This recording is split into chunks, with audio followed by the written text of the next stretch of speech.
Bagaimana kabarnya hari ini? Dahsyat, luar biasa, yes, yes, yes. Selamat datang di ibadah virtual sekolah minggu hari ini. Untuk itu, mari kita mempersiapkan diri dengan baik dan jangan lupa menyiapkan Alkitab. Untuk memulai ibadah kita hari ini, kita memuji Tuhan dengan kidung pujian dari terbit matahari.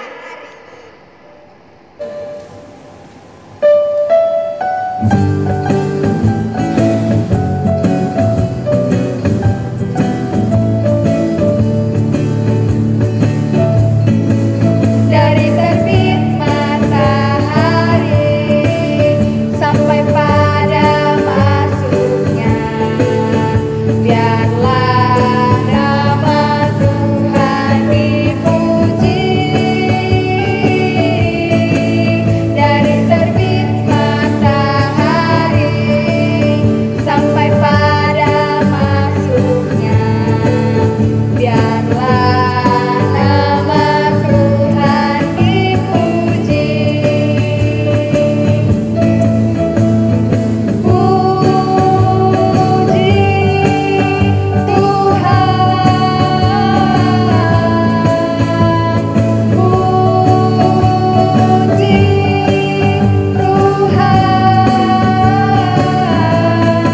Dari terbit matahari sampai pada masuknya.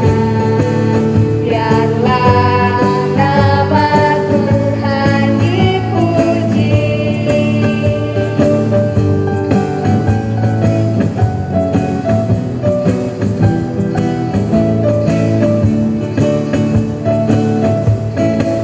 Dari terbit matahari sampai pada masuknya.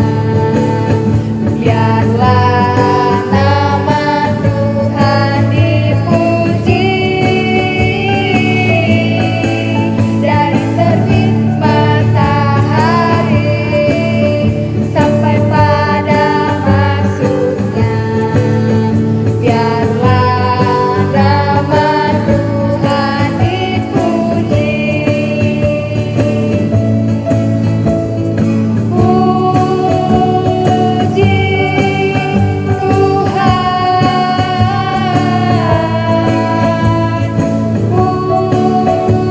Puji Tuhan.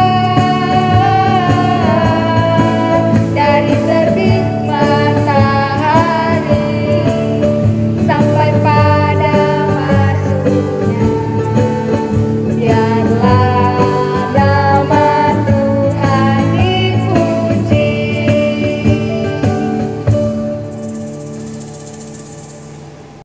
Oke adik-adik, mari kita lipat tangan, tundukkan kepala dan kita tutup mata, lalu berdoa.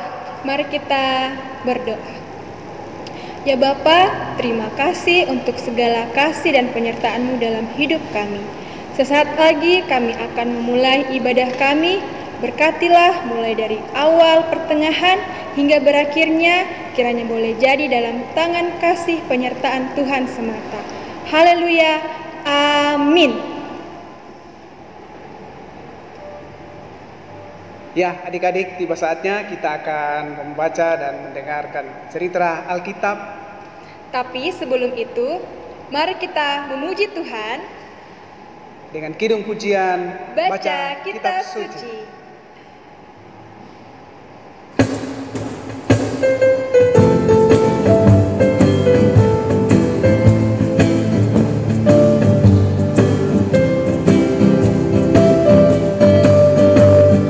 Baca kitab suci, doa tiap hari, doa tiap hari, doa tiap hari. Baca kitab suci, doa tiap hari, kau mampu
sebelum kita membaca dan mendengar cerita firman Tuhan, mari kita lipat tangan, tutup mata, dan kita berdoa.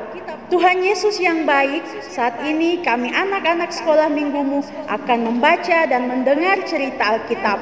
Pimpin dan sertai kami, biarlah Roh Kudus-Mu membuat kami mengerti firman-Mu, dan firman-Mu boleh kami lakukan di dalam kehidupan kami. Di dalam nama Tuhan Yesus kami berdoa. Amin.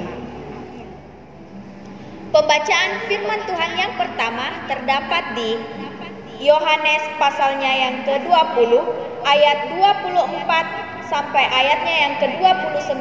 Lembaga Alkitab Indonesia memberi judul Yesus menampakkan diri kepada Thomas. Tetapi Thomas, seorang dari ke-12 murid itu yang disebut Didimus, tidak ada bersama-sama mereka ketika Yesus datang ke situ. Maka kata murid-murid yang lain itu kepadanya, "Kami telah melihat Tuhan." Tetapi Thomas berkata kepada mereka, "Sebelum aku melihat bekas paku pada tangannya dan sebelum aku mencucukkan jariku ke dalam bekas paku itu dan mencucukkan tanganku ke dalam lambungnya, sekali-kali aku tidak akan percaya." 8 hari kemudian, murid-murid Yesus berada kembali dalam rumah itu dan Thomas bersama-sama dengan mereka. Sementara pintu-pintu terkunci, Yesus datang dan ia berdiri di tengah-tengah mereka dan berkata, "Damai sejahtera bagi kamu." Kemudian ia berkata kepada Thomas, "Taruhlah jarimu di sini dan lihatlah tanganku. Ulurkanlah tanganmu dan cucukkan ke dalam lambungku. Dan jangan engkau tidak percaya lagi, melainkan percayalah." Thomas menjawab dia, "Ya Tuhanku dan Allahku." Kata Yesus kepadanya, "Karena engkau telah melihat aku, maka engkau percaya. Berbahagialah mereka yang tidak melihat namun percaya." Demikian firman Tuhan. Pembacaan firman Tuhan yang kedua terdapat dari Kisah Para Rasul pasal 1 ayatnya yang ke-8 sampai dengan ayatnya yang ke-12 berkata demikian. "Tetapi kamu akan menerima kuasa kalau Roh Kudus turun ke atas kamu, dan kamu akan menjadi saksiku di Yerusalem dan di seluruh Yudea dan Samaria dan sampai ke ujung bumi." Sesudah ia mengatakan demikian, terangkatlah ia disaksikan oleh mereka dan awan menutupnya dari pandangan mereka.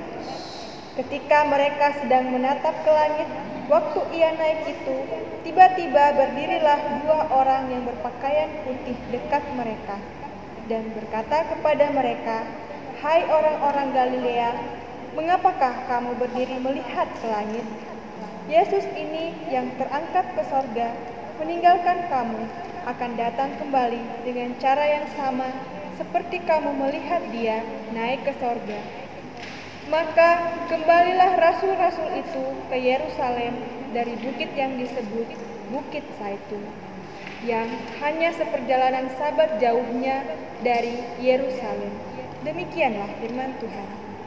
Pembacaan yang ketiga terdapat dalam kitab Lukas pasalnya yang ke-24 ayatnya yang ke-52. Mereka sujud menyembah kepadanya, lalu mereka pulang ke Yerusalem dengan sangat bersukacita. Adik-adik, pernahkah orang tuamu, ayah atau ibumu berkata, ketika kamu harus di rumah, berbuat baiklah atau bersikap baiklah, atau jangan nakal ketika kamu berada di rumah? Pernah tidak orang tuamu berkata seperti itu kepada kamu? Ya, mungkin saja pernah ya. Ketika mungkin orang tuamu mau melakukan perjalanan keluar daerah, atau mungkin orang tuamu akan berangkat bekerja. Nah, sama seperti murid-murid Yesus yang pernah mendengarkan kalimat seperti itu pada peristiwa Tuhan Yesus akan naik ke surga. Adik-adik, para murid Tuhan Yesus begitu gembira karena mengetahui bahwa Yesus telah hidup. Mereka sudah melihatnya. Mereka semua percaya, kecuali satu orang yang tidak percaya. Thomas tidak hadir ketika Yesus menampakkan diri kepada murid-muridnya di sebuah ruangan tertutup. Dia tidak percaya. bahwa Yesus benar-benar hidup. Bahkan kata Thomas, setidaknya saya perlu melihat atau menyentuh bekas paku di tangan dan luka yang ada di lambungnya. Saya tidak percaya, kata Thomas seperti itu. 1 minggu kemudian atau 8 hari setelah itu, Yesus kemudian menampakkan diri kembali di ruangan tertutup di mana semua murid ada di situ, termasuk Thomas di dalamnya. Kemudian Yesus berkata, "Damai sejahtera bagimu." Yesus menyalami semua murid-murid yang ada di situ, termasuk Thomas. Kemudian Yesus berkata kepada Thomas, "Taruhlah jarimu dan sentuhlah tanganku dan lambungku. Berhentilah ragu dan percayalah." Karena Thomas telah melihat sehingga ia percaya. Yesus kemudian kembali berkata, "Karena kamu sudah melihat aku, kamu percaya. Tetapi berbahagialah orang yang tidak melihat tetapi percaya." Adik-adik, kamu juga bisa percaya kepada Yesus walaupun kamu belum melihatnya secara langsung. Kamu bisa percaya kepada Yesus yang telah menderita untuk dosa-dosamu di kayu salib. Ia telah mengambil hukuman yang seharusnya kamu dan kakak terima karena dosa-dosa yang kita lakukan. Di dalam buku Tuhan, kitab Galatia ayatnya, pasalnya yang ketiga, ayatnya yang ke-22 dikatakan, "Tetapi kitab suci telah mengurung segala sesuatu di bawah kekuasaan dosa." Jadi, segala sesuatu yang ada di muka bumi ini, termasuk kamu dan kakak, semua telah berbuat dosa. Dan tahukah kamu adik-adik, apa saja contoh-contoh dosa yang telah kamu lakukan dalam kehidupanmu? Ya, ketika kamu mencuri, ketika kamu malas-malasan, tidak mendengar apa yang diperintahkan oleh orang tua, ketika kamu mungkin berkelahi atau mengejek temanmu. Itu semua adalah contoh-contoh dosa. Dan masih banyak hal lagi yang merupakan contoh-contoh dosa. Dan tahukah kamu, dosa membawa kita pada penghukuman. Apa hukuman dosa? Ya, kita akan hidup terpisah dari Allah untuk selamanya. Kita akan berada di sebuah tempat penghukuman yang disebut neraka. Tetapi Allah sangat mengasihi kamu. Dia membuat sebuah jalan keluar. Jalan keluar itu adalah Ia telah mengutus anaknya yang tunggal, yaitu Tuhan Yesus Kristus, ke dalam dunia ini. Dia adalah jalan keluar supaya dosa-dosa kita semua dapat diampuni. Di dalam buku Tuhan, Efesus pasalnya yang pertama, ayatnya yang ke-7 dikatakan, "Sebab di dalam Dia dan oleh darahnya kita beroleh penebusan, yaitu pengampunan dosa." Jadi hanya melalui Tuhan Yesus saja dosa-dosa kita dapat diampuni. Nah, Yesus mengambil hukuman yang seharusnya kamu dan kakak terima karena dosa-dosa kita. Tetapi ketika Tuhan Yesus mati di atas kayu salib, Ia tidak mati begitu saja. Pada hari yang ketiga, Tuhan Yesus boleh bangkit dari antara kematian. Kamu bisa percaya kepada Tuhan Yesus sebagai Tuhan dan Juru Selamatmu, meskipun kamu belum pernah melihatnya secara langsung. Nah, adik-adik, selama 40 hari Tuhan Yesus berada di dunia ini setelah kebangkitannya, para murid memperoleh kesempatan untuk melihat kehidupan Tuhan Yesus. Mereka bahkan berbicara dan makan bersama-sama dengan Tuhan Yesus. Suatu ketika, Yesus membawa murid-muridnya ke atas Bukit Zaitun. Di sana Ia mulai berbicara banyak hal yang akan terjadi ke depannya. termasuk yang dia sampaikan adalah dia akan kembali ke rumahnya di surga. Tetapi suatu hari nanti ia akan datang kembali. Dan Tuhan Yesus juga membuat janji kepada murid-muridnya. Ia berjanji kepada murid-muridnya supaya murid-muridnya menantikannya di Yerusalem, sehingga Roh Kudus nanti akan datang di sana dan memberikan kekuatan dan semangat kepada para murid untuk menceritakan kepada orang lain tentang Tuhan Yesus. Roh Kudus yang dijanjikan ini tinggal di dalam hati para murid. Roh Kudus menolong mereka hidup menyenangkan Yesus sampai ia datang kembali. Nah, adik-adik, jika kamu telah percaya kepada Tuhan Yesus sebagai Tuhan dan Juru Selamatmu, itu artinya kamu harus hidup menyenangkan hati Tuhan di dalam kehidupanmu. Sebab kita tidak tahu kapan Tuhan Yesus akan datang kembali. Oleh sebab itu kita harus selalu siap sedia. Dikatakan dalam firman Tuhan, 1 Yohanes pasalnya yang kedua, ayatnya yang ke-28. Tinggallah di dalam Kristus, supaya apabila Ia menyatakan dirinya, kita beroleh keberanian percaya dan tidak usah malu terhadap Dia pada hari kedatangannya. Jika kita semua telah siap sedia, maka kita tidak perlu malu akan kedatangan Tuhan Yesus suatu saat nanti. Karena Roh Kudus sendiri yang akan menolong kita untuk melakukan apa yang dikehendaki Tuhan di dalam kehidupan kita. Nah, adik-adik, ketika Yesus telah selesai berbicara dengan para muridnya di atas Bukit Zaitun, tiba-tiba peristiwa yang ajaib terjadi. Yesus kemudian segera terangkat ke langit, dan para murid yang menyaksikan pada saat itu merasa takjub dan heran, sampai Yesus pun hilang di antara awan-awan.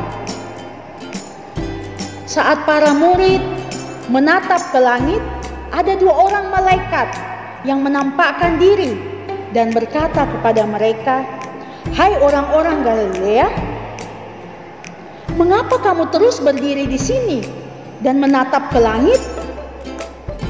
Yesus yang kamu lihat naik ke surga akan kembali lagi dengan cara yang sama seperti Ia naik ke surga saat ini."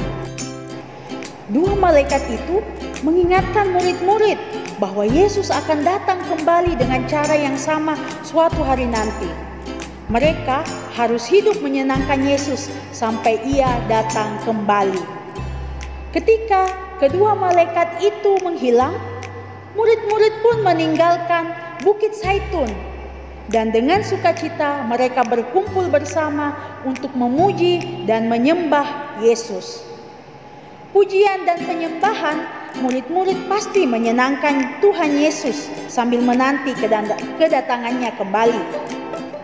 Kemudian para murid kembali ke Yerusalem untuk menunggu kedatangan Roh Kudus yang telah Tuhan Yesus janjikan kepada mereka.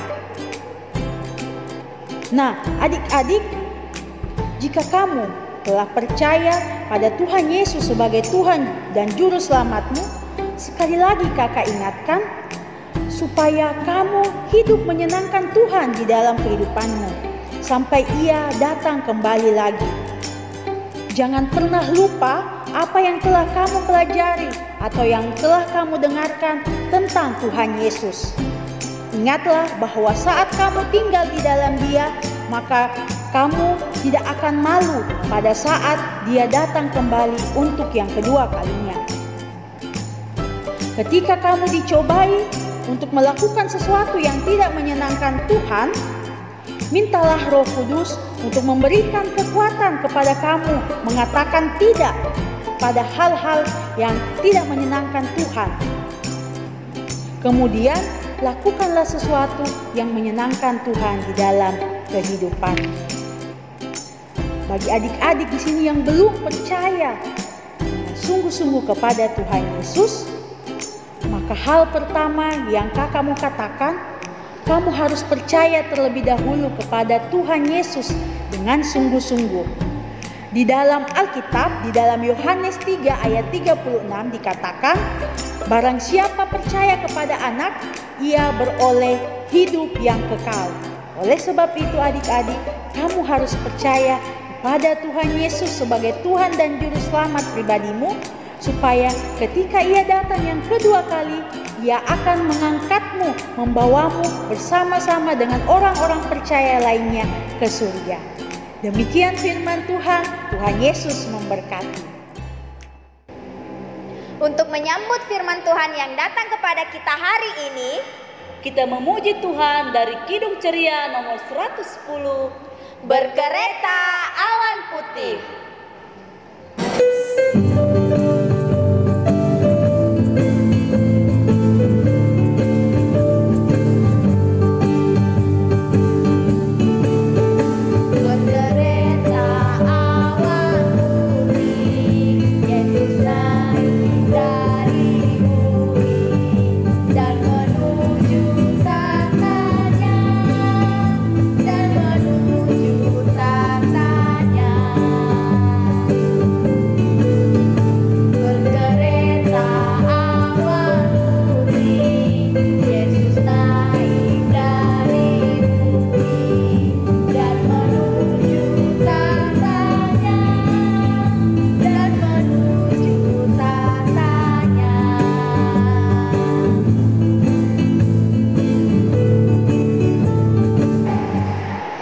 Adik-adik, tiba saatnya bagi kita untuk berdoa syafaat.